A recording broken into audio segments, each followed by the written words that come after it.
Nze sebo Bob Wine, I salute you ku kintu kya mpuuga. Babadde beefudde mulungi omu. Abo basemuju ba mpuuga ba Mwanga Kivumbi kyokka ng'ebintu emabega egyo era Bob Wine atuyamba nnyo ku exposing those people. In fact, if Mpuuga had not taken that money nga takirimu ye kenyini yandisose n'okukikonda emingo. Mu Luganda bagamba nti n'ebibimba bikka. Opposition bazzenga omuntu abimba kwegamba n'alaga nti kati nze mujjawo kati musajja tasigalawo. Era wano tewali muntu wa opposition kati agenda okujja kwegamba ayogere ebintu abantu bye batabulirangako. Kwe kati Bob Wine kati agenda kugamba kyaba abantu Besigye kyatayogera. Faza olaba Faza ne bamwaka ballot na tikinga umbrella namala nakyuka nagira bwa nakalaga abantu ekyo kyasula minister Faza yogera.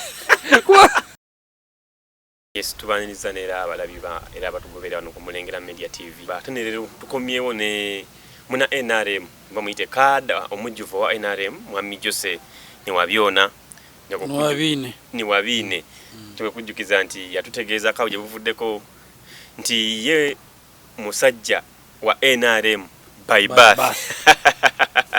So no tukomyewo ne episode endala natugenda okutanyamu ku nsonga ezze ziberawo mu Dimas jetukubye mabega tuongera tokutegeera tenu bene kifananye ekyo mu maaso eri kibina kyaffe ekigundivu ekya NRM Mwami Jose ni wabwine tuwuliza ku balabi era batugobera ku Mulengera Media TV. Abagoberera Mulengera TV banange mbalamusiza n'abalabi baffe abagalwa era nenebaza bano abasajja abamulengera abatutuusaako amawulire gano gotaina wogenda okusanga awalala wonna nengo ogasanga wano ku Mulengera.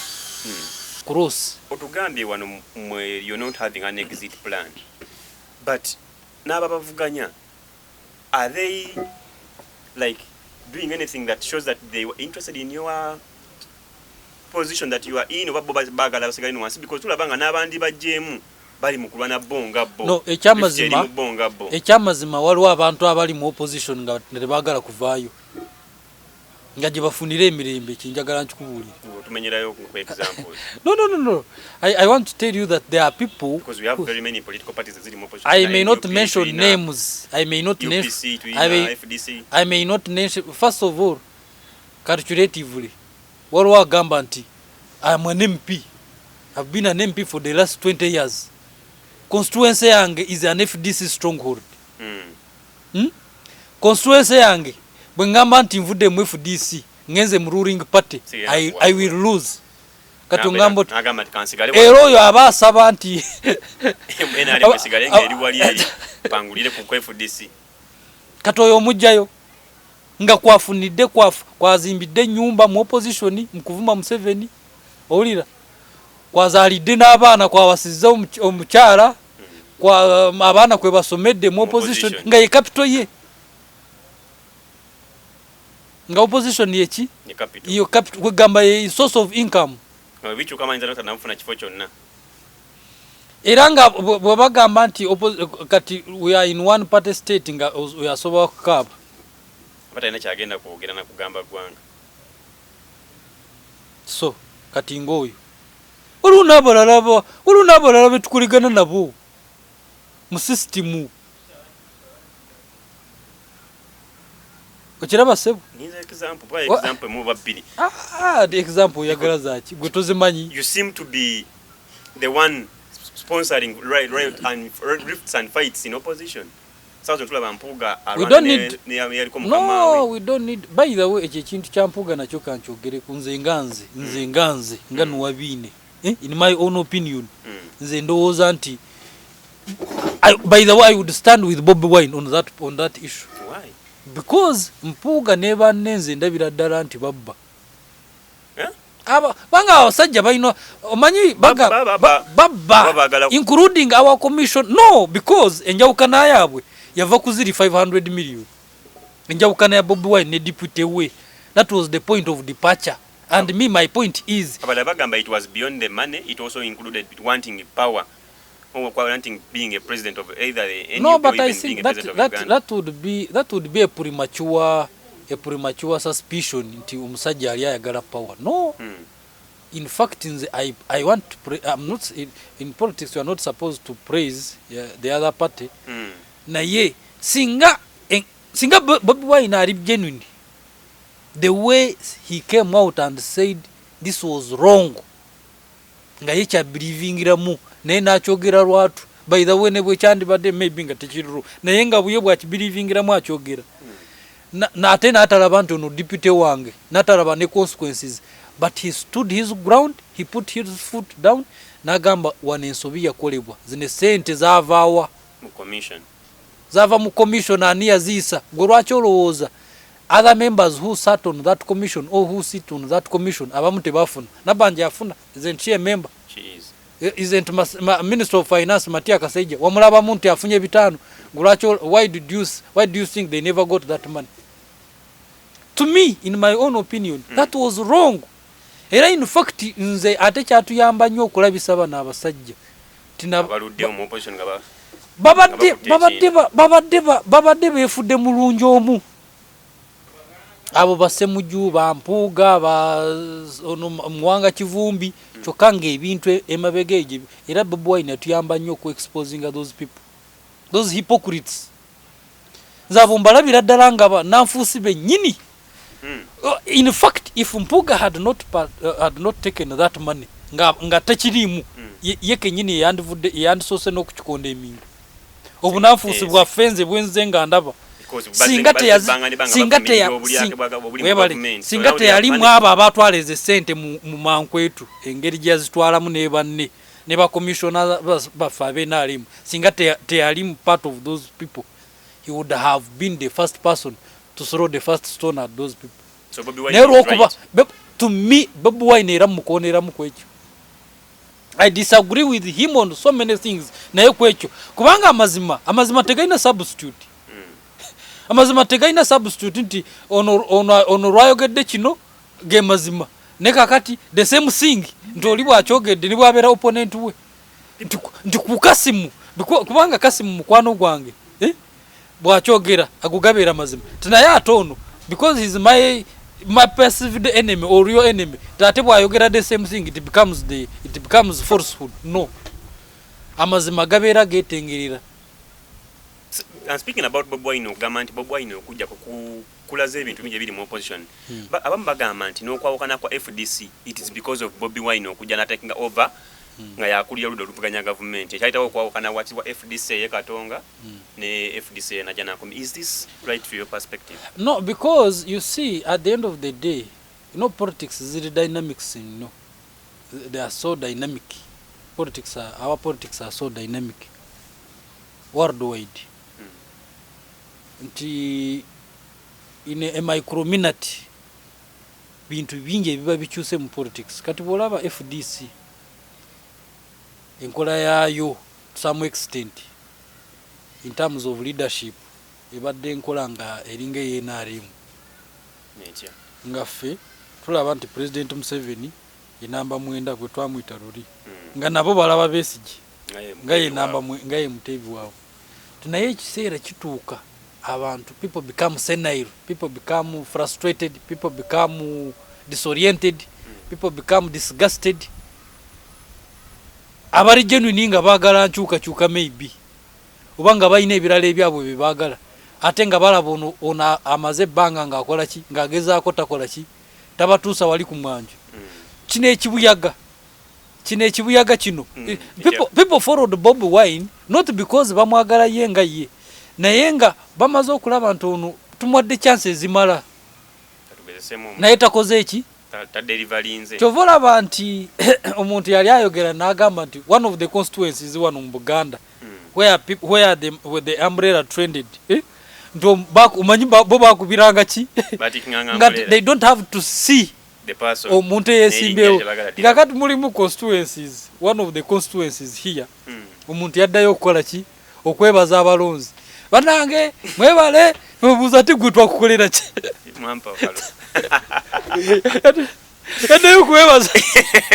Adayo kuwebaza ronage wale wambakira ti ati gwe yegwani gwe tade nze mwakola ki nze MP wa Muguma ngabantu tebakala ki nze bako uzaje akaja kukola ki kwebaza abantu bagamba tati gwe twakuwache so ekyo kikola kandi abantu bakola ki batikinga simbo naulira mkwano gwange this minister for agriculture bamwitani Aveni Masaka Aveni gundi bamulanga ki Sempije Vincent yagamba bwe bagenda mu Kalulu bwe bagenda ku ballot kumacha nga bagulawo.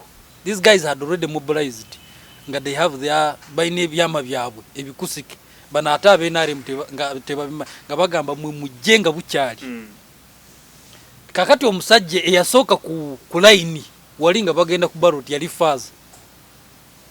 Faza olaba Faza nakwa ne bamwaka ballot na tikinga umbrella namala nachuka nagira bwa nakalaga abantu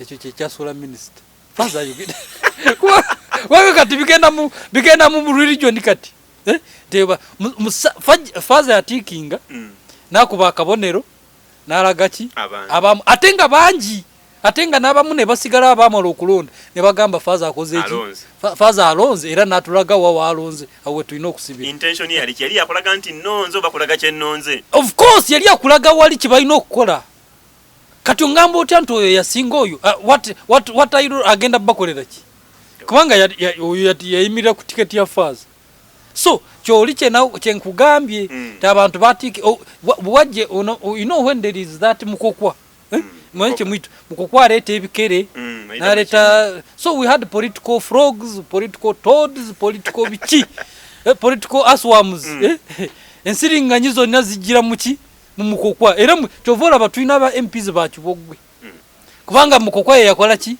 yabaleta omuntu akugamba nze salina na sente za kubisa bifananyi ne mukokwa bwe yamuleta nafuna umbrella nze nkugambye omusajja yaddayo okwebaza abantu ne bamubuuza gwe twakolera ki gwe twakolera ki fe bwebaza nagamba nti nze gwe mwalonda so this is politics waffe wano nze bwe nali Makerere in 2006 mugundi during the elections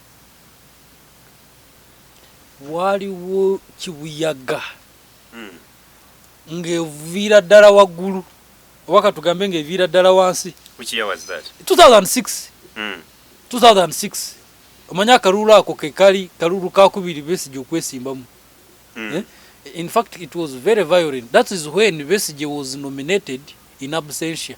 Do you remember? Do you remember that we had the Chudu Makubuya and his deputy giving contradictory opinions on whether someone can be nominated in absentia? Chudu Makubuya nagamba nti may his soul rest in eternal peace. Wale byamusobako naye wanga yasoka omumateka ze nali suliranga konti waliwo principle yo gamba nti someone can be half guilty half innocent naye ate yagamba nti so yagamba nti omutasoba kubeera nominated in his absentia. In fact my president ono naye mugezi ndoza he also sought a legal opinion mu lawyers be ne bamugamba no. The president came out clear and condemned. The statement was Chudu Makubuya was out of order to have said that statement. I've been advised that actually omuntu can be nominated. Naye atenga Adolf Mwesigye amaze okuwa opinion ye to know it is not someone can be nominated. So there was that heat.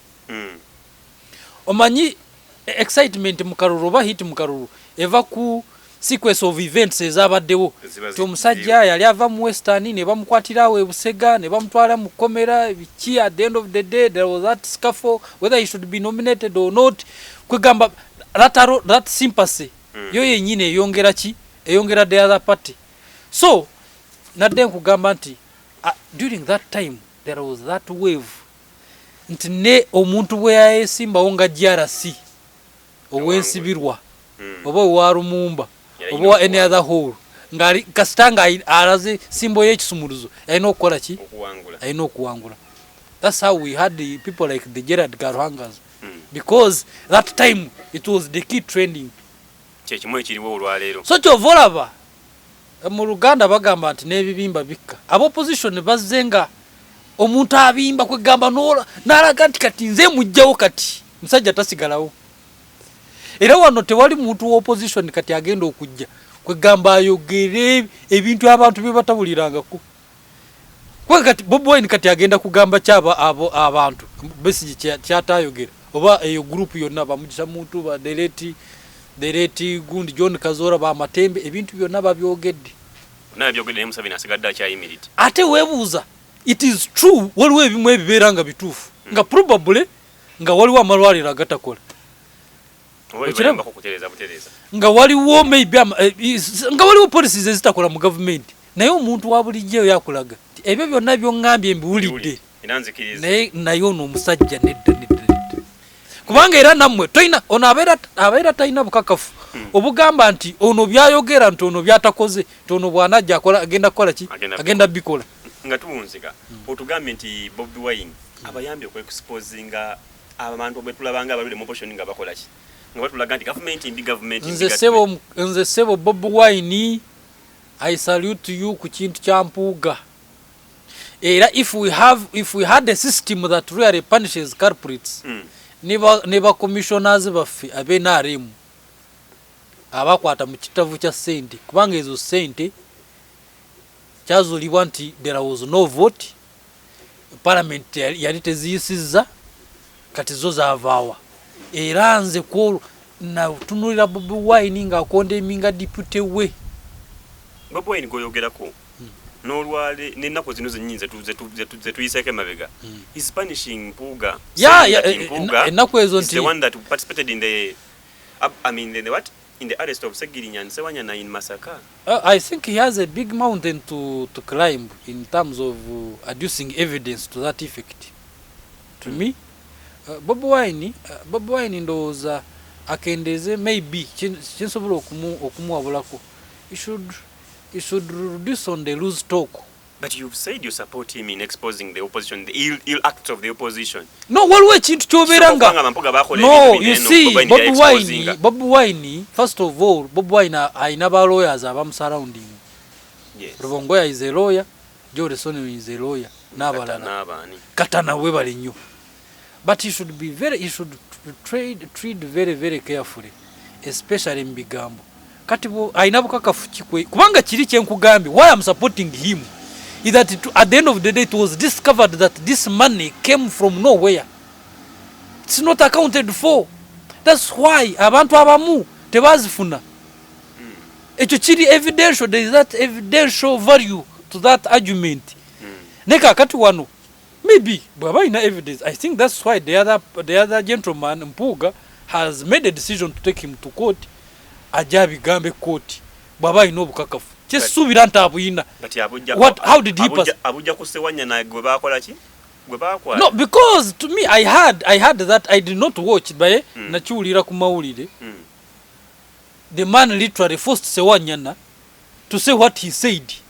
Kubanga yamuyita yali ayogera Bobi Wine n'agamba nti each time he visited Sewanyana n'oli yafa Segirinya. Segirinya yamugambanga nti deputy we yakola ki? Yantadde mu mbeera gye. Yatukwasizza. He is the one who made us get arrested. Each time tono bwe yaba visitinganga. First of all, why didn't he? Lwaki teyakyogera nga bakyali nga bwe yagera kino ng'ono akyali deputy we. Segirinya kyali mulamu n'oli akyaliwo. Yes. Nga Segirinya kyali mulamu n'ekirala ng'ono akyali deputy we. Lwaki yajja n'amubuuzaako. Mulanga ekyo ng'alinga agamba nti gundi bwe yakola kino nobody reprimanded him. So Kayihura tried to balance between carrot and stick. Nti abamu yayambako ne system. Wanga these people who went to the bush tebakulimba nti their focus was so much on the military. These guys were politicians. It is because it was the politics that was bad. Many politics bwebera mbi. If you have bad politics, tewali kintu kirala kyonna kyosobola okubeera nakyo nga kiramu. Politics bwafa amagye gaba gafudde, police ebeera efudde, civil service ebeera efudde, public ebeera efudde. Nga politics zimaze kubanga politics embi zawulamu abantu ne zingira mu bitongole kwegamba eggwanga lyonna ne likola ki? Ne libeera mu chaos. So these people were actually politicians. Speaking about Kayihura's policing, ne policing eriwe ennaku zino eno okuverera ku mulembe gw'Ochola n'ogwa Byakagaba aliko. Kayihura had authority over police. Netulabanga abaliwo ennaku zino eno, the army is overtaking police. Ekitaliwo ku mulembe gwa Kayihura. Kayihura would-singa byesijjaza okwekalakaasa ng'olaba police ebeera nnyingi, but it is police alone. Naye kati mugenda okulaba mu Jati, mugenda okulaba mu SFC, mugenda okulaba mu amagye ne mamba ez'amagye ate n'okulaba mu kabatyagaasa ebinene ebiki ebitono ebiki ebitulaka bibungi bina. Well, ndowooza there is that historical relationship between these security agencies. Even I don't think police was so much detached from other security agencies. Kubanga ne Kayihura yenyini, in the first place, he had not Sigambanti from the word go yalim police. He was an army officer. We have heard that history. Katumba himself, he had been an army officer. What even other army officers, senior army officers, whom I actually been finding, like I found there wakati General Brigadier Goroba, Brigadier General Goroba, yali Somali. President Museveni ayina ebintu by'assessing n'agamba ono yasobola wano. As long as simutise kintu kinamulema. So nze ndowooza yes, but you see at the end of the day kiri kyenkugambye nti police abantu batuuka ekiseera ne bagimanyiira. Abantu bennyini ne bafuuka nga be ba police kati ate aba police bennyini ne bafuuka nga aba citizens. Kati it's like the police became like the citizens. Kubanga enkola ya Kayihura yali yaku demystifying that fear between the police and the population. And I think it was in good faith. He meant well. So n'omuntu wa bulijjo. So kati ekiseera ndowooza kyatuuka. Kati abantu ne bamalamu kugamba ne balaba police nga part of them. At the end of the day. Even when the police is quelling riots, it's like they are, first of all, probably they even fear to tear gas the population, and yet it is necessary. That's why sometimes they are overwhelmed also. Kubanga ba mixing nnyo during Kayihura's time. Lulyo olukonko olwabeera wakati w'aba police n'omuntu wa bulijjo lwavaawo kati people mixed. And it is sometimes to some extent it becomes problematic. To omuntu gwomaze okumixinga naye. How do you first of all arrest them? How do you tear gas them? How do you chase them? At the end of the day, that's why bajebana the other people from other security agencies ne bakola ki okubayambako. Right. That was Kayihura. So Kayihura was among the very many people overdoging to list. To me, no, not ekokufuna kijeko, because at the end of the day we are looking at how are you helping the system. Wanga nze njagala nkubulire Kasimu, tewali government yali eze mu buyinza n'ekigenderero eky'okuvaamu. Nti government because that's no why no chengam why should we NRM chovola bantu in the 10-point programs olaba point egamba nti tutuke wano tuveo no jinda game. Point number 1, establishing democracy. Number 2, is it building a sustainable and integrated sustainable economic gundi. And or fighting corruption and or misuse of power. Temuli kugamba nti after these years NRM ekoleki lwaki. Because the rules of power dictate that hold the power, consolidate power. Hold, consolidate, maintain bulemere. So tuvala nabo babulwanisa katika nkubuuza. Gulwaki olowooza Obote yajja omulundo ogwokubiri ng'amaze okulosing. Amaze okulaga nti even after losing you realize that what I shouldn't have lost in the first place. That's why chovola bantu kakati America, it is Donald Trump ali ku Republican gundi, ali ku Republican party ticket Donald Trump, even after his own regime nga yeke nyini era nakomawo after Donald Trump has exited his party, the Republicans will bring another candidate ngiranga begwanyiza gundi yabwe ekoleki esigale mu government abadip nabo Joe Biden kwanga when Obama left ne baleta Joe Biden ne baleta Joe Biden Joe Biden nagenda mu primaries ne Clinton Joe Biden nawangula after Obama Joe Biden goloza okujja kwa gundi okujja kwa gono omusajja. Why do you think those guys were fighting so that Kamala wins? Kwanga bagala don't think they wanted to stop at Kamala if Kamala had won. They wanted Kamala to win and she rules for the 4 years nadamu ekisanja kyabwe kya myaka ebiri rather myaka enena 2 terms myaka 8 aveyo baleta omulala. So that principle cuts across. Otugambye wano you're not having an exit plan, but n'ababavuganya, are they like doing anything that shows that they were interested in your position that you are in oba bagala basigale no wansi, because tulabanga n'abandi bajjemu bali mukulwana bonga bo. No, ekyamazima waliwo abantu abali mu opposition nga nebagala kuvaayo nga gye bafunira emirembe kinjagala nkikubuulira. Tumenyerayo ku example. No. I want to tell you that there are people, because we have very many political parties that are opposition. I may not mention names. I may not mention FDC. I may not mention. First of all, calculatively, waliwo agamba nti I am an MP. I've been an MP for the last 20 years. Constituency yange is an FDC stronghold.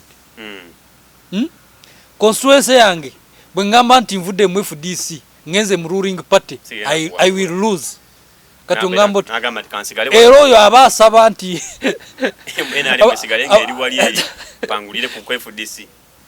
kati oyo omujjayo nga kwafunidde kwazimbidde nyumba mu opposition mu kuvuma Museveni, owulira kwazalidde n'abaana kwawasizza omukyala kwa abaana kwe basomedde mu opposition nga ye capital ye, nga opposition yeki iyo capital kwegamba ye source of income. Bichu kama inzanota namfuna kifo kyonna. Era nga bwe bagamba nti kati we are in one party state nga we are soba kukaba bata ina kyagenda kwogera na kugamba gwanga.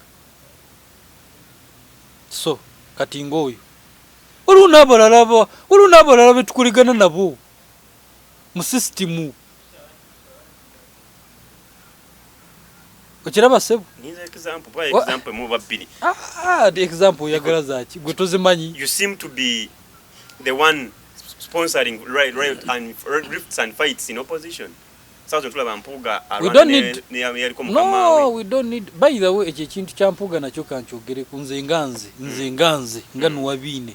In my own opinion, nze ndowooza nti by the way I would stand with Bobi Wine on that issue. Why? Because Mpuuga neba nenze ndabira ddala nti babba. Banga abasajja balina omanyi babba including our commission. No, because enjawukana yaabwe yava ku ziri 500 million. Enjawukana ya Bobi Wine ne deputy we. That was the point of departure.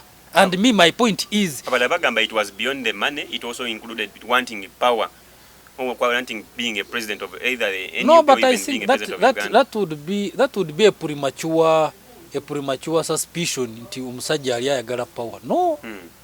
In fact, I want to I'm not in politics. You are not supposed to praise the other party. Na ye singa Bobi Wine ari genuine. The way he came out and said this was wrong. Nga ye kya believingiramu naye nakyogera lwatu. By the way, nebwe kyandibadde maybe nga tekiruru naye nga buye bwa kibelievingiramu akyogera. na ate n'atalaba nti ono deputy wange n'atalaba ne consequences, but he stood his ground, he put his foot down, n'agamba wano ensobi yakolebwa, zino sente zaavaawa zava mu commission ani yaziisa. Gwe lwaki olowooza other members who sat on that commission or who sit on that commission abamu tebafuna? Nabanja yafuna, isn't she a member? She is. Isn't Minister of Finance Matia Kasaija wamulaba muntu afunye bitano? Why do you think they never got that money? To me, in my own opinion, that was wrong. Era in fact nze ate kyatuyamba nnyo okulabisa bana abasajja abaludde mu opposition ngaba babadde beefudde mulungi omu. Abo Bassemujju Bampuuga Muwanga Kivumbi kyokka ng'ebintu emabega egyo, era Bobi Wine yatuyamba nnyo ku-exposing those people, those hypocrites. Nze abo mbalabira ddala nga nanfuusi bennyini. In fact, if Mpuuga had not taken that money nga tekiriimu, ye kennyini yandisoose n'okukikonda emingo. Obunanfuusi bwaffe nze bwenze nga ndaba singa teyalimu abo abatwala ezo sente mu mankwetu engeri gye yazitwalamu ne banne ne bakomishona baffe ab'NRM, singa teyalimu part of those people, he would have been the first person to throw the first stone at those people. So Bobi Wine is right. To me, Bobi Wine era mukoneramu kwekyo. I disagree with him on so many things. Naye kwekyo kubanga amazima tegaina substitute. Amazima tegaina substitute nti ono lwayogedde kino ge mazima ne kakati the same thing nti oli bwakyogedde ne bwabeera opponent we nti ku Kasimu kubanga Kasimu mukwano gwange bwakyogera agugabeera mazima tinaye ate ono because he's my perceived enemy or real enemy, tate bwayogera the same thing, it becomes falsehood. No, amazima gabeera getengerera. And speaking about Bobi Wine, government Bobi Wine okujja kulaza ebintu bingi ebiri mu opposition. Abamu bagamba nti n'okwawukana kwa FDC, it is because of Bobi Wine okujja na taking over nga yakulira ludo lupaganya government. Ekyayitawo okwawukana wakati wa FDC ye Katonga ne FDC na Janakum. Is this right for your perspective? No, because you see, at the end of the day, politics is the dynamics, they are so dynamic. Our politics are so dynamic worldwide. Nti in a microminute bintu bingi ebiba bikyuse mu politics. Kati bwolaba FDC enkola yayo to some extent in terms of leadership ebadde enkola nga eringa y'NRM nga ffe tulaba nti President Museveni ye namba 9 gwe twamuyita luli nga nabo balaba Besigye nga ye muteebi waabwe. Tunaye ekiseera kituuka abantu, people become senile, people become frustrated, people become disoriented, people become disgusted. Abali genuine nga baagala nkyuka maybe oba nga balina ebirala ebyabwe bye baagala ate nga balaba ono amaze ebbanga ng'akola ki ng'agezaako takola ki tabatuusa wali ku mwanjo. Kino ekibuyaga kino people followed Bobi Wine not because bamwagala ye nga ye, naye nga bamaze okulaba nti ono tumwadde chance ezimala naye takoze eki kyova olaba nti omuntu yali ayogera n'agamba nti one of the constituencies wano mu Buganda where the umbrella trended nti omanyi bo bakubiranga ki nga they don't have to see omuntu eyesimbewo nga kati mulimu constituencies, one of the constituencies here omuntu yaddayo okukola ki okwebaza abalonzi banange mwebale mubuuza ti gwe twakukolera ki yaddayo kubebaza banange mwebale wambagira ti ate gwe yeggwani gwe tate nze mwakola ki nze MP wa Muguma ng'abantu tebakola ki nze vaako musajja akajja kukola ki kwebaza abantu bagamba tate gwe twakuwa ki. So ekyo kikulaga nti abantu bakola ki batikinga simbo. Nawulira mukwano gwange this minister for agriculture bamuyitani Aveni Masaka Aveni yali skipping nze gundi bamulanga ki Sempijja Vincent yagamba bwe bagenda mu kalulu bwe bagenda ku ballot kumacha nga bagulawo. These guys had already mobilized nga they have their bayine byama byabwe ebikusike bana ata benare nga bagamba mwe mujenga bukyali. Kakati omusajje eyasooka ku line wali nga bagenda ku ballot yali Faza olaba Faza nakwa ne bamwaka ballot na tikinga umbrella namala nachuka nagira bwa nakalaga abantu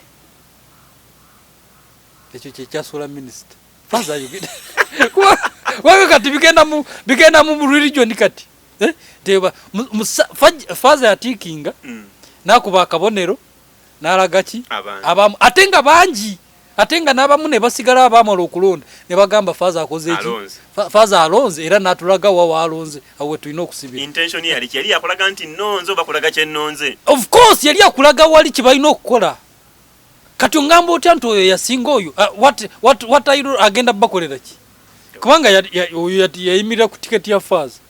So kyoli kyenkugambye abantu batiki wajje you know when there is that mukokwa mwenche mwitu mukokwa leta ebikere na leta. So we had political frogs, political toads, political bichi political asworms ensiringanyizo nazigira muki mumukokwa era kyovola batwina aba MPs bakibogwe kubanga mukokwa yakola ki yabaleta. Omuntu akugamba nze salina na sente za kubisa bifananyi ne mukokwa bwe yamuleta nafuna umbrella nze nkugambye omusajja yaddayo kwebaza abantu ne bamubuuza gwe twakolera ki gwe twakolera ki fe bwebaza agamba nti nze gwe mwalonda so this is politics waffe wano. Nze bwe nali Makerere in 2006 mugundi during the elections waliwo kibuyaga ngevira ddala waggulu waka tugambe ngevira ddala wansi. Which year was that? 2006 2006 omanya akalulu ako kekali kalulu kakubiri Besigye okwesimbamu. In fact it was very violent. That is when Besigye was nominated in absentia. Do you remember? Do you remember that we had the Chudu Makubuya and his deputy giving contradictory opinions on whether someone can be nominated in absentia? Chudu Makubuya nagamba nti may his soul rest in eternal peace. Wale byamusobako naye wanga yasoka omumateeka ze nali suuliranga konti waliwo principle yokugamba nti someone can be half guilty half innocent naye ate yagamba nti so yagamba nti omuntu tasobola kubeera nominated in his absentia. In fact my president ono naye mugezi ndowooza he also sought a legal opinion mu balawyers be ne bamugamba no. The president came out clear and condemned. The statement was Chudu Makubuya was out of order to have said that statement. I've been advised that actually omuntu can be nominated. Naye atenga Adolf Mwesigye amaze okuwa opinion ye to know it is not someone can be nominated. So there was that heat. Omanyi excitement mukaruru ba hit mukaruru eva ku sequence of events ezabaddewo to omusajja yali ava mu Western ne bamukwatirawo ebusega ne bamutwala mu komera biki. At the end of the day there was that scuffle whether he should be nominated or not. Kwegamba that sympathy yo yenyine eyongera the other party. So nadde nkugamba nti during that time there was that wave nti ne omuntu bwe yayesimbawo nga JRC owensibirwa oba owa Lumumba oba wa any other hole ngali kasitanga alaze simbo y'ekisumuluzo alina okukola ki alina okuwangula. That's how we had the people like the Gerard Garuhangas because that time it was the key trending kyekimwe kiriwo olwaleero. So kyovolaba mu Luganda bagamba nti n'ebibimba bikka opposition bazzenga omuntu abimba kwegamba n'alaga nti kati nze mujjawo kati musajja tasigalawo. Era wano tewali muntu wa opposition kati agenda okujja kwegamba ayogere ebintu abantu bye batabulirangako. kwa kati Bobi Wine kati agenda kugamba kyaba abo abantu Besigye kyatayogera oba eyo group yonna bamugisha muntu ba delete gundi John Kazora ba Matembe ebintu byonna babyogedde nabyogedde Museveni asigadde akyayimirite ate webuuza it is true waliwo ebimu ebibeera nga bituufu nga probably nga waliwo amalwaliro agatakola nga waliwo maybe nga waliwo policies ezitakola mu government naye omuntu wa bulijjo yakulaga ebyo byonna byongambye mbiwulidde naye ono omusajja nedda kubanga era nammwe toyina ono abeera talina bukakafu obugamba nti ono byayogera nti ono byatakoze nti ono bwanajja akola agenda kukola ki agenda bikola nga tuwunzika otugambye nti Bobi Wine abayambye okweexposinga abantu bwe tulabanga abalule mu opposition nga bakola ki nga batulaga nti government nze sebo Bobi Wine I salute you ku kintu kya mpuuga era if we had a system that really punishes culprits neba commissioners baffe abenaremu abakwata mu kitavu kya sente kubanga ezo sente kyazulibwa nti there was no vote parliament yali teziyisizza kati zo zavaawa era nze ko na tunulira Bobi Wine nga akonda eminga deputy we Bobi Wine goyogerako n'olwale n'ennaku zino zennyinze tuyiseko emabega is punishing Mpuuga ennaku ezo nti the one that participated in the in the arrest of Segirinya and Sewanyana in Masaka. I think he has a big mountain to climb in terms of adducing evidence to that effect. To me, Bobi Wine ndowooza akendeze maybe kinsobola okumuwabulako. He should reduce on the loose talk. But you've said you support him in exposing the opposition, the ill acts of the opposition. No, waliwo kintu kyoberanga. No, you see, Bobi Wine, first of all, Bobi Wine ayina ba lawyers abamu surrounding. Yes. Rubongoya is a lawyer, Joe Lesoni is a lawyer, n'abalala. Katana we bali nnyo. But he should treat very, very carefully, especially in bigambo. Kati ayina bukakafu kikwe. Kubanga kiri kyenkugambye, why I'm supporting him is that at the end of the day it was discovered that this money came from nowhere. It's not accounted for. That's why abantu abamu tebazifuna. Ekyo kiri evidential, there is that evidential value to that argument. Neka kati wano maybe baba ina evidence. I think that's why the other gentleman Mpuuga has made a decision to take him to court. Ajabi gambe court. Baba ina obukakafu. Kyesubira ntabuyina. How did he pass? Abuja kusewanyana gwe bakola ki?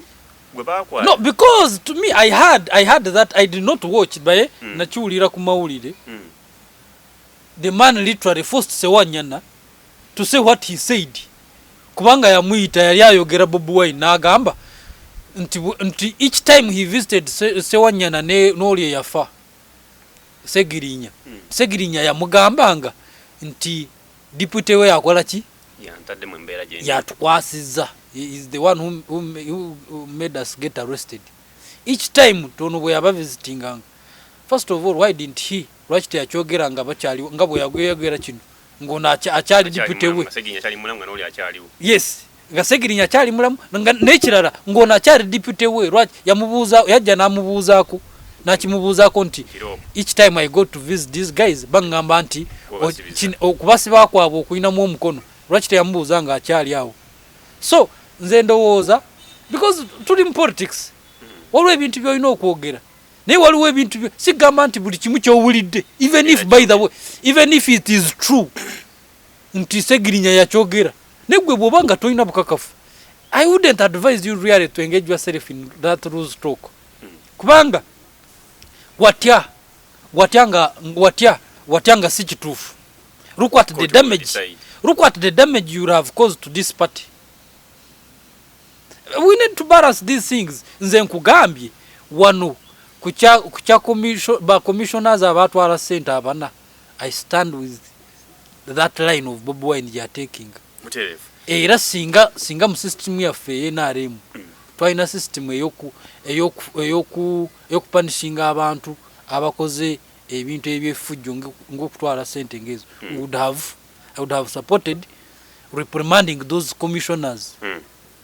kale toyanza nnyo obudde tebusobola kubanga butukiriza okusukako waneeno tutubadde ne Josie Niwabine akugambye nti Bobi Wine amusupportinga ku kyakola kuba commissioner amusupportinga ku kino kyasembeza ekyo kubanga alaga nti Mpuuga yinamu mukono kubanga sisuubira nti he can substantiate those allegations even if because in court that will be like a dying declaration in mateeka waliwo kye twita dying declaration nti oli bwe yali agenda okufa evidence kati yokka gyakola ki gyalina dying declaration oli bwe yali agenda okufa yaŋŋambanga bwe kiti yaŋŋamba nti because kakati oli tasobola kujja ate abyogere sisuubira nti ne bwe yandibaddewo oli yalina obukakafu panga kati obukakafu ki yeyamukwata was there a message? Is there a WhatsApp message that he can produce in court? Is there a letter that Mpuuga wrote police? I'm not Mpuuga's spokesperson. Ate siwolereza Mpuuga. In fact, it is within my best interest okulaba nti abantu abo babeereza mu nga beekuba nga beeyuza kubanga ffe ate kitukola ki kubanga no leka nkubuulire in fact any well-meaning member of the NRM yandisiimye Bobi Wine.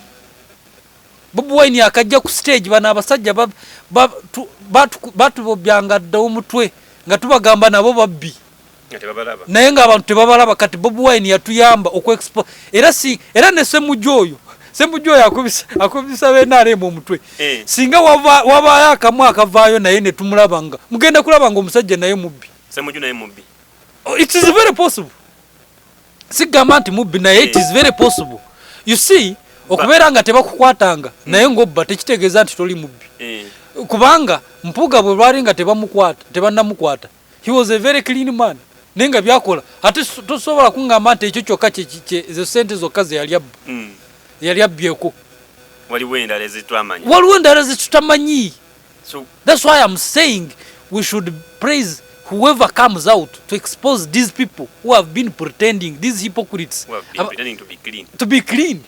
But they're condemning this, condemning that. On a business, not you can't know under the table they are also stealing. So it is Mpuuga Ssemujju ani omulala nkozi ko tugambya omubbi banji sigambye nti babbi kugambe there is a possibility nti bana abantu waliwo ebintu bye bakola but because there is no one exposing them there is no one exposing them it does not make them clean.